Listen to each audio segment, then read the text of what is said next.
That's right. Area 23 contest, along with 3 more areas, is going to be this Saturday. And I emailed everyone. I hope Robert, you got it too, as our newest member. Welcome, by the way, to come and join us to this contest. And you will see the outcome of all the work that went into it. But today I want to share with you what goes behind the scenes.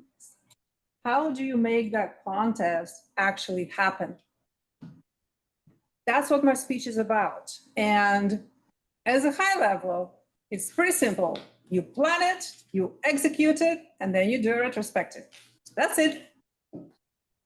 But of course, there's a lot more work going in each of these, especially into the planning phase. The planning actually started a couple of months ago. As soon as we heard that the contest will be here this fall, we started planning. So I'll talk to you about these 3 stages excessively, but as I said, the biggest work is in the planning phase. It starts with picking up the date and time, which it was pretty easy to do. Me and Marie Noel got together. She's our division director, by the way, and said, when are you available? And when am I available? Okay, we're available on this date and this time. So, okay, let's plan for it. And we booked the event on the District 39 website. So we booked this time. Nobody else can have a contest at this time. It was as easy as that. Of course, it has to work for everyone else, because you need contestants and you need also functionaries. So I'll go over contestants next. And when I was working on this slide, I didn't know the latest and greatest, which is constantly shifting. So all this planning you have to do, it's not just a thing that you do one time. You plan, and then you replan, and then you replan, and then you replan. Because some contestants we just learned about yesterday that they want to participate. Another one we learned that it's going to drop because the time doesn't work. She forgot about a previous commitment she had. So there is a constant change, myriad of inputs that go into this one contest. So as a result, we'll have 4 areas, 4 contestants from area 23, 2 from 24, and then we have 1 of each from 2 more areas, 21 and 22. So all of our areas in one division, in our division, will go together because we don't have enough to break it into more contests than that. So that's contestants. Next, you need to plan for functionaries. There's a lot of things that various people need to do to make this contest work. I'll start with organizers. So Marie Noel and I, we are contest chairs. Additionally, there will be more because now 2 more areas joined, but as of yesterday, that was the plan. And now we need to replan. So we have 2 contest chairs. We have a chief judge that will be a chief judge for all the contests. And then we have a Zoom master that is also going to be a Zoom master for all the contests.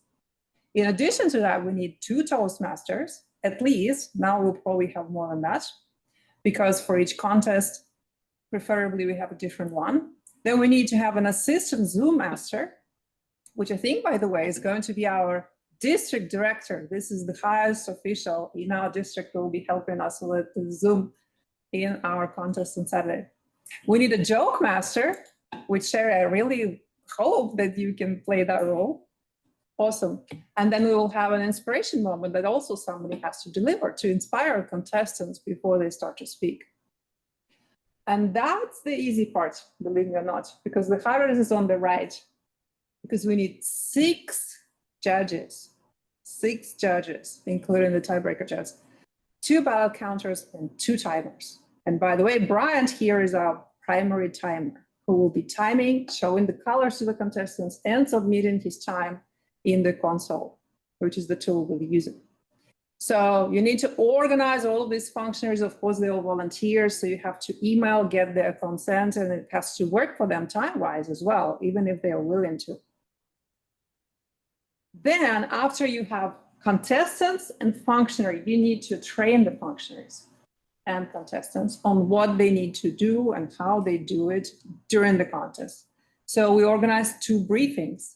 Tonight, we're going to have functionaries briefing where we're going to train all the functionaries on what they're going to do, especially the ones who need to use the online tool to submit their counts, their timings, or their judge votes. So that will be tonight. And then tomorrow night, we will be training contestants. Contestants is a bit easy because they don't need to submit anything online, but they still need to know when do they join, what should they do with Zoom functionality and what should they not do, and also confirm that everybody has registered and submitted all their forms, because there is a lot of forms that contestants and functionaries need to submit the contest to make sure they're eligible to do their role. And that's planning.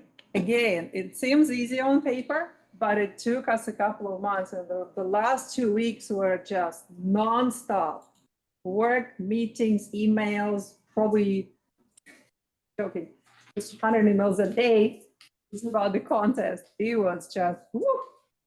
But then you execute. Execution is pretty easy. You just need 2 plans, A and B. Okay, plan A, everything goes according to plan. Plan B, it doesn't. So if an online tool doesn't work, we need to use text messages instead. So we'll brief our functionaries how to do that. So you need to figure out what to do when stuff breaks and how to handle exceptions. So we had to talk through all of that as well. That's execution. And then after the contest, you do a retrospective and you basically talk about things that went well and things that could be improved. Maybe everything went well, but there's still always opportunities for improvement.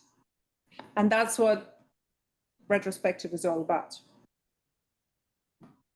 To conclude, it's a lot of work that goes into planning, but we are having contests on Saturday. I emailed the whole area to please come and join us. So everybody who can, contestants and functions join a little bit earlier, but the contest itself starts at 4. So please join. We'll probably go for an hour and a half, 2 hours maybe, but there will be fabulous speeches. You will always be able to learn a thing or two from really good speakers. So I encourage you all to join us, whether you're volunteering the contest or not. We will have a lot of fun. Thank you.